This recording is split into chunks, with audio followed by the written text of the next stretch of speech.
በሐረሪ ክልል ባለፉት 5 ዓመታት በኢኮኖሚያዊ በማህበራዊና በሌሎችም የልማት መስኮች አበረታች ውጤት ተመዝግቧል።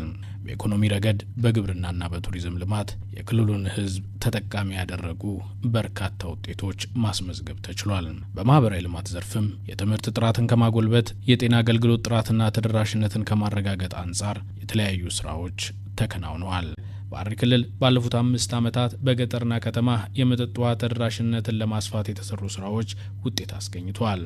በክልሉ የመጠጥ ውሃ እጥረትን በዘላቂነት ለመቅረፍ የአጭር የመካከለኛና የረጅም ጊዜ እቅድ ተይዞ ሲሰራም ቆይቷል። የክልሉ መንግስት የህዝብን የመጠጥ ውሃ አቅርቦት ለማሳደግ ከፍተኛ በጀት በመመደብና ከሚመለከታቸው አካላት ጋር በመቀናጀት ርብርብ ተደርጓል። በዚህም በነባር ፕሮጀክቶች ላይ ማስፋፊያዎችን በማድረግ የውሃ ምርትን ማሳደግ የተቻለ ሲሆን አዳዲስ ፕሮጀክቶችንም እውን ማድረግ ተችሏል። በክልሉ ኤረር ወረዳ የሚገነባው የኤረር ኢባዳ የመስኖ ግድብ ፕሮጀክት አርሶ አደሩን የመስኖ ተጠቃሚ ከማድረግ ባለፈ ለገጠሩና ለከተማው ህዝብ የመጠጥ ውሃ ፍላጎትን በማሟላት ረገድ ሁነኛ ሚና የሚኖረው ነው። በቀጣይም የክልሉ መንግስት በገጠርና ከተማ የህዝቡን ፍትሃዊ ተጠቃሚነት ለማሳደግ እያከናወናቸው የሚገኙ ተግባራትን አጠናክሮ ይቀጥላል።